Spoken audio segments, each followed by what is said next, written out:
Hello and welcome back to our channel, folks. Today we're going to dive into an incredibly important and thought-provoking topic: the challenging living conditions faced by the people of Zimbabwe, where access to water and electricity is a constant struggle. It's a harsh reality that has been affecting the lives of millions for years. Join us as we explore the reasons behind this crisis, its impact on the population, and the innovative solutions that are emerging. Let's get started. Many places in Zimbabwe have to fight every day to get enough water. The country's water problem is caused by a number of things, such as climate change, floods, poor resource management, and old infrastructure. Let's look at these things in more depth. 1. Climate change and droughts. Climate change has had a big effect on Zimbabwe, as it has many other African countries. Both country and urban places are running out of water because of things like irregular rain patterns, long droughts, and rising temperatures. Rain-fed farmland is a big part of the country's economy, so when it doesn't rain, fields die and there isn't enough food, which keeps people poor.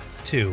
Mismanagement of water resources. Mismanagement of water supplies is also a big part of why there is a water problem. Poor leadership, lack of upkeep of infrastructure, and low investment in the water sector have made it hard for the country to provide its people with effective water services. Also, illegal water hookups and wasteful use of water make the situation worse. 3. Aging infrastructure. Zimbabwe's infrastructure, including its water systems, needs to be fixed up as soon as possible. Many lines are old and rusty, which causes them to break and waste water. Because there hasn't been enough money put into the infrastructure upkeep and changes, the system is falling apart and can't keep up with the growing demand for water. Zimbabwe also has a problem with electricity, because there are often power outages and not many people have access to it. Let's look into what's causing this problem. 1. Energy generation shortfalls. Zimbabwe depends a lot on the electrical power from the Kariba Dam.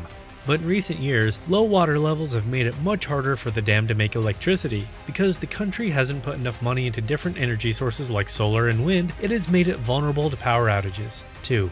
Aging power infrastructure. The power infrastructure in Zimbabwe is old. It needs to be updated. Just like the water infrastructure, power plants and cable lines that are getting old are more likely to break down, which causes the power to go out often.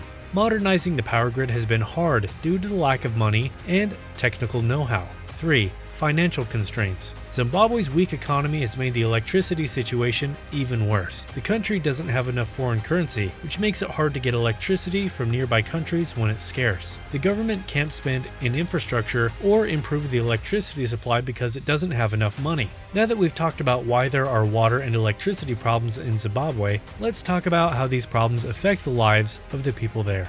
1. Health and sanitation.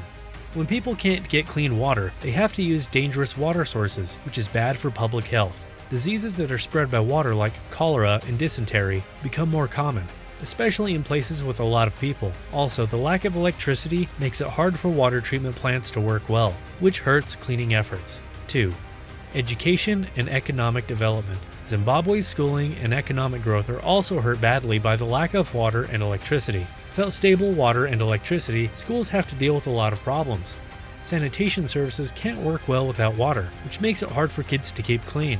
Also, not having electricity makes it hard to use current teaching tools and technology, which hurts the level of education. Students often have to study in dark classrooms with old books and other materials. The economy can't grow if people don't have enough access to water and electricity. Unreliable power supply hurts industries, companies, and agricultural activities by stopping output and making them less competitive. Lack of water affects irrigation systems, which reduces the amount of food that can be grown and makes food poverty worse. Also, the lack of electricity makes it harder for small businesses to grow and makes it harder to find new jobs. Even though there are problems, there are inspiring stories of people, organizations, and the government trying to find new ways to solve Zimbabwe's water and electricity problems. Let's look at some of these plans. Rainwater harvesting and conservation.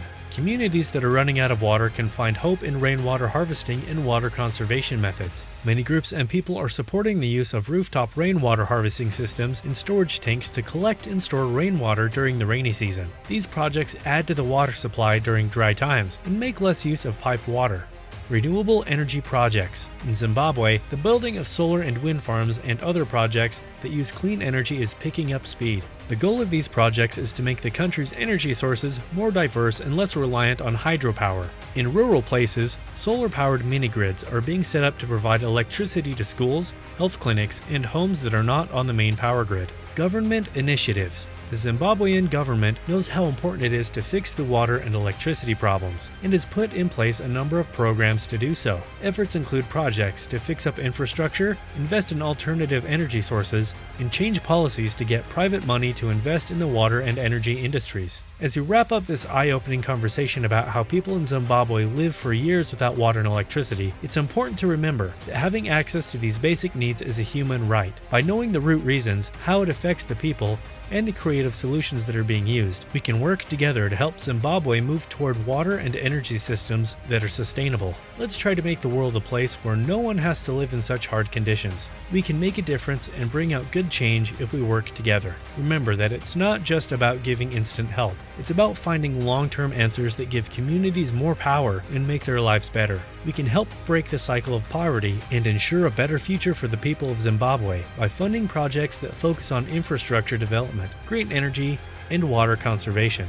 Let's work together to make things better. Together, we can help people who have been without light and water for too long. Thank you for being here with us today. Let's keep raising awareness and doing things to make the world a better place. Thank you everyone for watching today's video on the challenging living conditions faced by the people of Zimbabwe regarding water and electricity. We hope this discussion has shed light on an important issue and inspired you to take action. Remember to like, share, and subscribe to our channel for more informative content.